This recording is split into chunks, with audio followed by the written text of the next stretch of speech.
Hello friends, welcome back to my channel. आज की story है नाग पंचमी का भूत क्या होगा इस स्टोरी में जानने के लिए बने रहे स्टोरी में। तो चलिए स्टोरी स्टार्ट करते हैं। मेरा नाम कुसुम है, मैं एक छोटे से गांव में रहती हूँ। ये घटना मेरे साथ घटी है जहाँ नाग पंचमी की पूजा होती थी। वहाँ से मेरा गांव दूर था और जाने के लिए दो रास्ते थे। एक रास्ते से कोई आता जाता नहीं था, सब दूसरे रास्ते से आते जाते थे। किसी की हिम्मत नहीं होती थी उस रास्ते से आने जाने की। सबका कहना था कि वहाँ जो भी वहाँ जाता तो वापस नहीं आता। अब सच्ची बात क्या थी मुझे नहीं मालूम थी, मैं तो कभी उस रास्ते से नहीं गई थी। यही सब बात हो रही थी। घर सब कह रहे थे जल्दी चलो। मैं और मेरे घर वाले सब लोग नाग पंचमी की पूजा के लिए सब लोग पहुंच गए। वहां जाकर सब लोग ने पूजा पाठ किया, इधर उधर टहला। उसके बाद मैं मंदिर से बाहर आ गई घूमने के लिए। वहीं मुझे मेरी पुरानी दोस्त मिल गई। मैंने बहुत खुश हुई उससे मिलकर। हम लोग बातें कर रहे थे, तभी मम्मी ने कहा कि चलो घर। मैंने कहा आप लोग जाओ, मैं अभी आ जाऊंगी। पहले तो मम्मी मान नहीं रही थी, लेकिन बहुत कहने पर मान गई और जाते जाते कहकर गई कि जल्दी आना और उस रास्ते से बिल्कुल मत आना। मैं कहा ठीक है। उसके बाद मेरे घर वाले सब चले गए। मैं और मेरी फ्रेंड साथ में घूमा और बहुत सारी बातें करते करते काफी लेट हो गया। मैंने अपनी फ्रेंड से कहा चलो आज तुम मेरे घर, काफी लेट हो गया है। क्यों? उसका घर बहुत दूर था। उसने तो पहले माना कर दिया, लेकिन मेरे बहुत कहने पर मान गई और अपनी मम्मी को फोन लगाकर बता दिया कि वो मेरे घर जा रही है।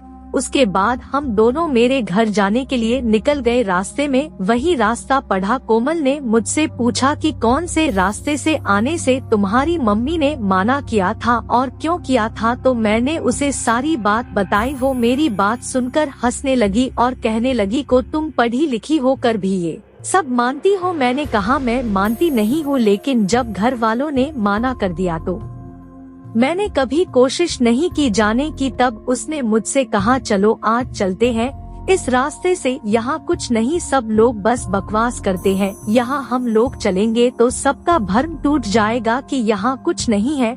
फिर मैंने कहा यार रहने दो ये सब, इस दूसरे रास्ते से चलते हैं हम। लेकिन वो नहीं मानी, कहने लगी तुम चल रही हो या फिर मैं अकेले जाऊं? मैंने कहा ठीक है चलो। हम लोग कुछ ही दूर पहुँचे थे कि अजीब अजीब सी आवाजें आने लगी। उसके बाद एक पेड़ कोमल के ऊपर गिरने वाला था है। लोग वहाँ से और आगे बढ़ने लगे तो ऐसा लगा कि कोई हमारा पीछा कर रहा है, लेकिन जब पीछे देखा तो कोई नहीं था। कुछ दूर पहुँचे के बाद हमें महसूस हुआ कि हम बार बार उसी जगह आ जा रहे हैं। हम लोग तो आगे ही नहीं बढ़ पा रहे हैं। तब मैंने कोमल से कहा हम दोनों ने गलती कर दी यहाँ आने की। कोमल को अब डर लग रहा था। फिर हम लोगों ने देखा कि हमारे सामने एक औरत खड़ी है और उसके आसपास ढेर सारे सांप है।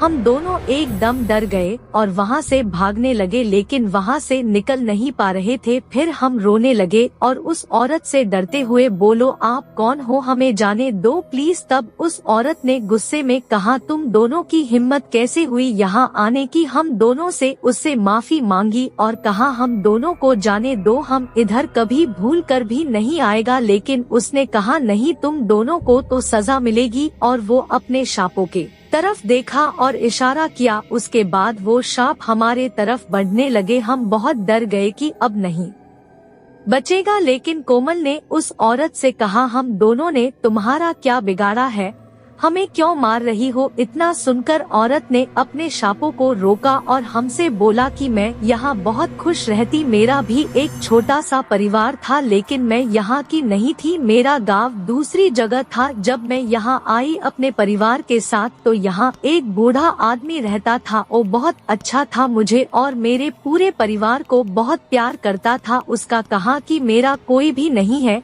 इस दुनिया में, मेरे जाने के बाद तुम सब यही रहना। मैं अपनी जमीन तुम लोगों को देता हूँ, लेकिन हमें इससे कोई मतलब नहीं था। ओ हम लोगों को इतना प्यार करते थे कि मैं उन्हें अपना पिता मानती थी। एक दिन उनकी तबीयत बहुत खराब हो गई और उनकी मौत हो गई। उनकी मौत के बाद यहाँ उनके कुछ रिश्तेदार आए और कहने लगे चलो ये जगह खाली करो। मैंने कहे ये जगह मुझे पिताजी ने दी है, आप लोग कौन हैं? उन लोगों ने कहा मैं इनका भाई हूँ, जहाँ तुम रहती हो ये मेरे भाई का घर है और उनके जाने के बाद अब ये सब मेरे हैं। मैंने कहा कैसे तुम्हारा है, जब तुम्हारे भाई की तुम लोगों को जरूरत थी तब आप लोग कहाँ थे? लेकिन उन लोगों ने कोई बात नहीं सुनी और मुझे और मेरे पूरे परिवार को मार डाला। तब से आज तक मैं यही हूँ, जब तक मैं उसे मार नहीं लूंगी तब तक मुझे चैन नहीं मिलेगा। तब मैंने कहा कौन थे वो लोग, क्या नाम था उनका? जब उसने नाम बताया तो मेरे तो होश उड़ गए। उसने जिसका नाम बताया वो मेरे चाचा थे। नाम सुनने के बाद मुझे समझ में आ गया कि चाचा क्यों हमेशा माना करते थे इस रास्ते से आने जाने के लिए। तब मैंने उस औरत से कहा कि मैं तुम्हारे हथियारे को यह लागी, लेकिन अभी तुम हम दोनों को जाने दो, मेरा यकीन करो मैं जरूर आऊंगी। उसके बाद हम दोनों वहाँ से जब घर पहुँचे तो मैंने सबको बताया कि हम लोग उसी रास्ते से आए हैं, वहाँ तो कुछ भी नहीं, जो सब डरते हैं। इतना मेरी बात चाचा जी भी सुन रहे थे। उन्हें लगा कि अब वहाँ कोई नहीं लगता है, वो भूत भी चला गया। उसके बाद सब अपने अपने रूम में सोने चले गए। सुबह सुबह चाचा जी कहीं जा रहे थे। मैंने जब पूछा को आप कहाँ जा रहे हो तो बहाना कर दिए कि कहीं काम से जा रहा हूँ, लेकिन हम दोनों को तो पता था कि ये कहाँ जा रहे हैं। उसके बाद मैं और कोमल दोनों ने चाचा जी का पीछा किया। जब चाचा जी वहाँ उस घर के पास पहुँचे तो जोर जोर से हंसने लगे और कहने लगे देख आखिरकार ये मेरा हो ही गया ना।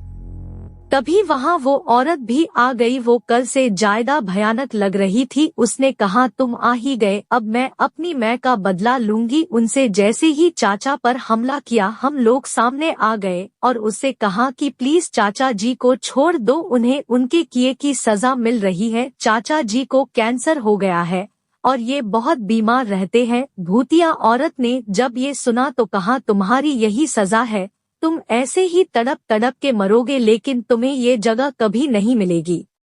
इतना कहकर वो गायब हो गई। वहाँ से हम सब वापस आ गए। घर आने के बाद चाचा जी ने अपनी गलती मान ली और सबसे माफी मांगी। उसके 2 दिन के बाद चाचा जी की मौत हो गई। सबको बहुत दुख हुआ चाचा जी की मौत का। उसके बाद उस रास्ते से सब आने जाने लगे और कभी भी किसी को कुछ नहीं दिखा और ना ही किसी को कुछ हुआ। स्टोर अच्छी लगी हो तो एक लाइक जरूर करे और अपने दोस्तों के साथ भी शेयर करे। इसी तरह की हॉरर स्टोरी सुनने के लिए चैनल को सब्सक्राइब करे और बेल आइकन को प्रेस करे। मिलते हैं फिर किसी न्यू हॉरर स्टोरी में, तब तक के लिए बाय बाय फ्रेंड्स।